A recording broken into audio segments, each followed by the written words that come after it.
It was more peaceful than words could describe. But of anywhere on the acres and acres of property, the only place I wasn't allowed to be was that basement. I once tried to walk down with my mom when she went downstairs to do the laundry. I offered to hold the basket of dirty clothes for her as she went down the steps, thinking that she would definitely appreciate the help, but I was terribly wrong. As soon as my foot hit that top step behind her, and before I could squeak out my offer to assist her, she turned around and pushed me back using the laundry basket. Not a hard push, but enough of one to force me back through the door and into the kitchen. "What have I told you?" she said to me. "What have I said about coming down here?" I apologized and hung my head, feeling like a bad kid. She could sense that and patted me on the head. "It's okay," she said. "Just don't do that again. You need to stay up here. Why don't you go see if any of the chickens have laid eggs? I forgot to go out this morning, and I would love the help." I smiled and agreed to do it, walking out back kitchen door towards the coop, my mom closing the basement door behind her before I even made it outside. The weather was terrible a few winters ago. We were pummeled by snow, and, unfortunately, a lot of the animals died on the farm. Don't get me wrong, we were okay and everything. Again, farming was more of a hobby than a means of income or survival, but I was pretty upset by the animals no longer being there. For some reason, my parents got jittery and seemed to be more and more out of character the longer we were forced to be in the house. We had plenty of food, and our power hadn't gone out, so I couldn't figure out what it was they were freaking out over, besides being stuck and not being able to go outside.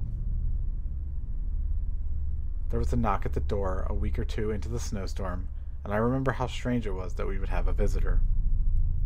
We never had visitors. We were pretty far out in the sticks, and people didn't swing by or anything, especially without letting us know first. My dad answered the door, and there was a young man, lacking all color and covered in head to toe in white, thick snow. He thanked my father graciously for opening the door and explained his situation. His car had broken down about 6 or 7 miles up the road, and he didn't know where to go. He didn't have a cell phone, and he was traveling across the country, so he didn't know who he would have contacted anyway. My father invited him in. All of a sudden, that jittery sense about my parents started to float away. They seemed more calm now, and this stranger was in the house, and it was such a peculiar situation that I just had to sit back and watch. I listened to this man tell us that he didn't have any family living except a sister that he hadn't spoken to in years, and that he was on his way to Boston to start fresh. He said that his mother had passed away only a few months prior and pulled out a tiny gold locket on a chain. He told us that it belonged to her and that it was not the only thing he had left of her. I smiled and nodded at him, still not saying a word. After he spoke for a few minutes, my parents realized that the snow covering his clothing was melting and that everything he had on was soaked. My mother looked at my father and said to the man, "Would you like to change? You and my husband seem to be about the same size. You could borrow some of his clothing for now." My father nodded along. The stranger stood and shook my father's hand, thanking him over and over again, while my mom led him towards the kitchen. "Our laundry room is right this way. I'm sure we can find you something." She opened the basement door and gestured the man towards it. Without hesitation, he started down the wooden steps. My father came to me and told me to go upstairs and get ready for dinner. I said okay and walked up the large staircase, not even thinking twice about the request. When I came downstairs, my mom and dad were sitting at the table. I asked if the stranger would be joining us, but without even looking up at me, they said that he had left. I didn't know what to say because he had almost frozen to death just getting to the house, and the closest town wasn't for miles and miles. There was no way he would make it back. My parents told me to have a seat, and dinner went along like nothing happened. But I finally got curious. This man couldn't have just disappeared into thin air. I had to know what was going on in the basement. I had to know if he ever came back up. I was young, but not stupid. I knew that something was wrong. That night, after my parents had gone to bed, I grabbed the flashlight from my drawer and started down the stairs to the kitchen. The floors creaked, so I really had to take my time, making sure I didn't wake my parents up in the process. When I finally touched the tile of the kitchen, a small wave of relief came over me, and I took a break to steady my breathing, seeing as how I had been holding my breath as I moved across the hardwood.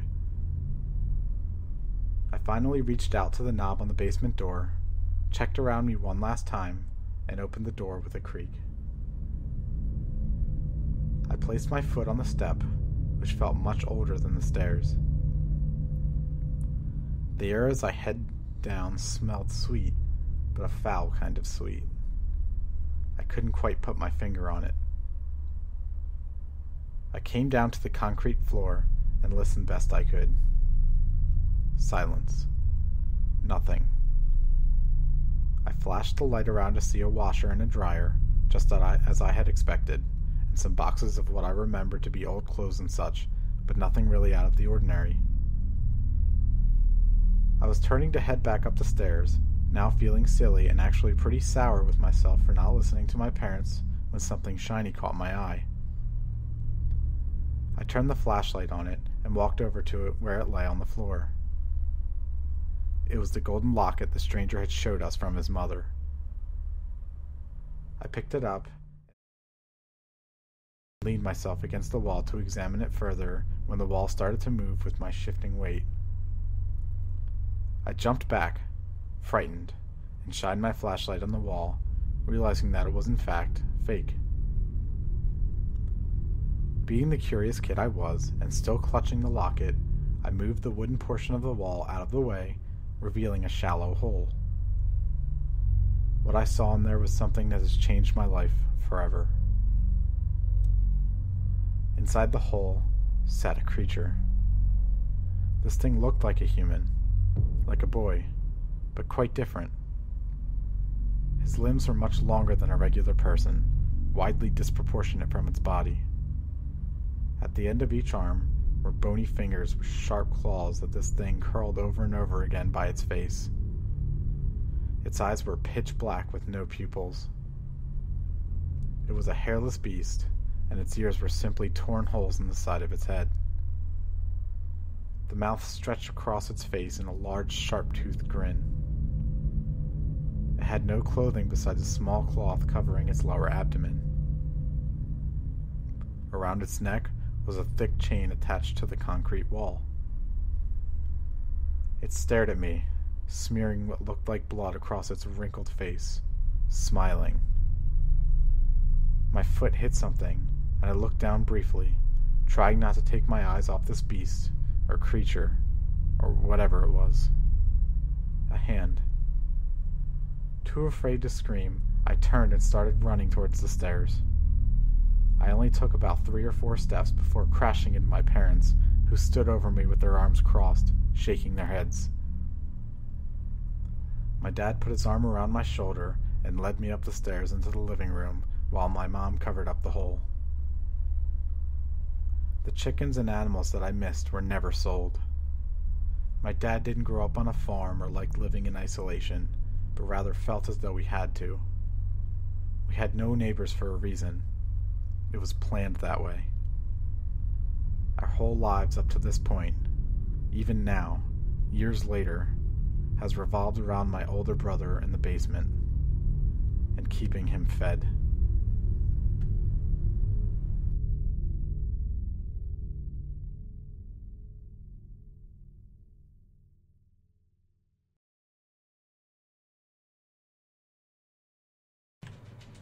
Hey guys, thanks for taking the time to listen. I want to quickly say a few things to make you guys aware of some of the plans I have for the future of the podcast. Firstly, for all of you creepypasta authors out there that would